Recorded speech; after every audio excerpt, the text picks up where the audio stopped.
Clinique des sports, le temps pour nous de vous faire découvrir un lieu unique, comme chaque mois un établissement spécialisé dans la rééducation des sportifs de haut niveau. Le Centre européen de rééducation du sportif à Cap-Breton dans les Landes, une référence en France. Et on vous propose ce soir une visite guidée avec Manon David, Valérie Crété et Mariam Soumaré.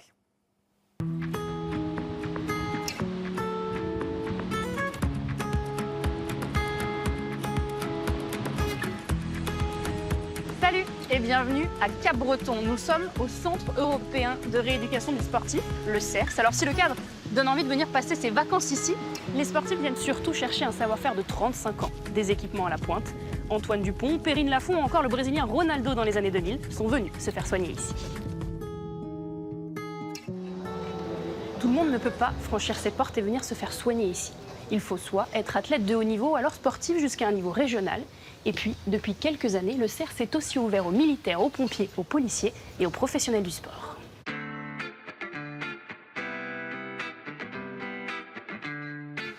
Et bonjour. Bonjour, Brice. Allez, on y va. Tu t'es blessé au niveau du genou? Ouais, du genou, ouais. Un petit ligament croisé. On regarde? Allez. Brice, rugbyman à Bourgoin-Jallieu, est blessé au genou, comme 64% des patients du CERS. Face à moi, oui. Tu vas faire des montées de genoux, là, comme ça. Ouais. Allez, un petit peu plus. Ok, super. Lors de son séjour, il va réapprendre à courir. Donc, tu es avec nous jusqu'au 26. L'objectif, c'est que le genou soit le moins douloureux possible, qu'on améliore les qualités musculaires et proprioceptives. Pour la reprise de la course, tu vas avoir de l'haltère-G au départ. Ouais. C'est un tapis en apesanteur qui te permet de reprendre à courir progressivement. Ouais. Lâche pas. Ouais, dedans. Cet appareil est l'un des plus recherchés du centre, le fameux haltère-G. De l'air est envoyé dans une bulle hermétique et soulage le sportif d'une partie de son poids. L'haltère-G, c'est formidable parce que ça permet de lever des appréhensions sur des pathologies de longue durée, de reprendre la course en toute confiance, sans cette charge traumatique sur une articulation qui s'est désentraînée, qui est très démusclée. Naomi est sauteuse en hauteur. Blessée au genou, c'est la première étape de sa reprise de la course à pied. Tout de suite, on se sent content de courir. Ça faisait longtemps que j'avais pas couru, donc forcément, repartir sur de la course et passer par la machine, ça met en confiance. On se sent pas tout de suite lâché sur une piste, quoi. Et puis tout seul avec son corps, on se sent plus allégé, plus aérien et du coup plus conscient. Validé 100%. Super. En plus de la rééducation et de la préparation physique, les athlètes peuvent avoir un suivi psychologique et de la préparation mentale. Tu vas te visualiser. Tu as tes crampons aux pieds, ta tenue, devant une série de 4 plots. Tu portes ton corps, ton poids sur l'avant de tes pieds.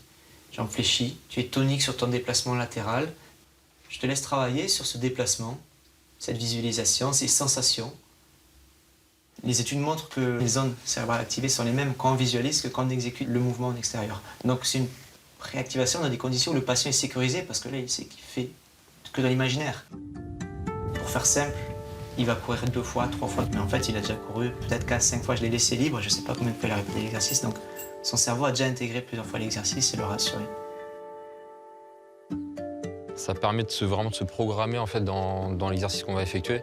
Et c'est-à-dire que là, je savais déjà comment j'allais poser mes appuis, quelle force j'allais mettre. Et j'étais déjà confiant dans le sens où j'avais l'impression d'avoir déjà fait cet exercice. Happy birthday to you. Happy birthday to you. L'une des particularités du CERS, c'est que 80% des patients sont internes. Ça veut dire qu'ils dorment juste au-dessus et mangent ici matin, midi et soir. Et en moyenne, les séjours durent une vingtaine de jours. Bon appétit et joyeux anniversaire. Parmi les sportifs présents ici, 44% sont des rugbyman suivis par des footballeurs et des handballeurs. Mais l'une des forces du CERS, c'est d'être capable de traiter et de soigner tous les gabarits. Emma, par exemple, est danseuse professionnelle à l'Opéra national de Bordeaux. Ce matin, j'avais un patient première ligne au rugby, pilier gauche. Et cet après-midi, je suis avec Emma, du coup, donc avec 2 prises en charge totalement différentes. Mais c'est ça qui fait la richesse, c'est de du coup toujours arriver à s'adapter et à créer des exercices bénéfiques pour chaque patient. Parfait. Tac. Allez. Là. Allez. Pousse. Oui. On cherche là de récupérer vraiment la demi-pointe. Et là, ça manque un peu. Voilà. Pourquoi je fais danseuse, c'est ça qui est génial, c'est qu'en fait, elles décrivent très bien, elles ont un très bon ressenti de leur corps, elles arrivent vraiment à décrire ce qu'elles ressentent et ce qui leur manque. Super. Bien. Ça chauffe. Ça chauffe. Génial. Et allez, go. Allez, tac, accélère. Bien. Et quand la blessure s'éloigne et que la reprise approche, les entraînements physiques s'intensifient. Il faut gérer les déficits musculaires, travailler aussi sur les dernières appréhensions avant d'être prêt à retourner en club. Go. Déplacement latéral. Et pousse. Pas d'hyperextension. Centre de gravité bas, mon chalut. Bien, on voit que tu prends la confiance. Hein. T'as pas un ballon? Ça n'existe pas les ballons ici. Avec des plots. Pas de ballon, mais de la sueur sur les visages des sportifs de haut niveau. Docteur Perrine Capron nous a rejoint. Bonsoir. Mais celui qui connaît le plus ce CERS de Capbreton, c'est vous, Robert Duverne. Vous y travaillez et c'est une référence pour tous les plus grands champions. Oui, c'est historique même maintenant. Le CERS est rentré dans l'histoire du sport français parce qu'il accompagne les sportifs blessés depuis très longtemps. On a au CERS la chance d'avoir plein de possibilités. On ne va pas fonctionner qu'avec un protocole, on va fonctionner avec le sportif. Donc on peut avoir un handballeur, un rugbyman, une danseuse.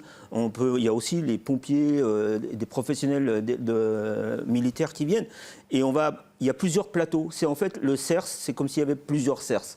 Il y a le plateau Pékin, ils ont des noms... Plusieurs pôles. Plusieurs pôles, voilà. Pékin, on appelle ça le plateau Rio, Barcelone, Pékin. Il y a le gouffre qui est plus particulier. Et là-dessus, il y a Mexico aussi, qu'il ne faut pas que j'oublie, parce que les collègues ils vont me dire « t'as oublié Mexico ».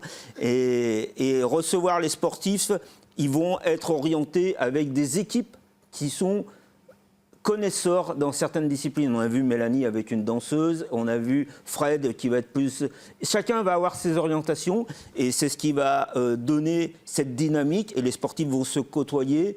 Il y a quand même beaucoup de médailles qui sont passées au CERS de Capbreton. Notamment aux Jeux Olympiques de Paris 2024, oui, où il y a beaucoup de aussi sportifs. bien au surf qu'on peut avoir du surfeur, de la pelote, et ça c'est génial. Regardez, sur une trentaine de médailles remportées, voilà. 80 athlètes étaient d'anciens patients. Nicolas, vous y êtes déjà allé au CERS de Capbreton ? J'y suis allé, mais pas en mode blessé. Je suis allé en mode préparation, parce que pendant très longtemps, avec l'équipe de France de handball, je pense que c'est venu après Pékin en 2008, parce que je pense qu'on fait notre prépa avant Pékin. On est champion olympique et Claude Onesta et le staff étaient un peu superstitieux, donc on a fait nos prépas d'avant-compétition du mois de janvier, donc fin décembre. On faisait nos stages médicaux et de préparation à Capbreton et on dormait en face du CERS. Et donc on se servait des installations, des plateaux du CERS pour se préparer. Et vous n'avez jamais croisé Robert Duverne. Étrange. Et je me cachais. Je me suis caché pour aller les voir s'entraîner parce qu'ils s'entraînent un peu dans le secret. Mais Capbreton est une ville très sportive et beaucoup de sportifs vont se préparer à Capbreton. Tiens, en parlant de rééducation, il y en a une qui est en plein dedans. C'est la skieuse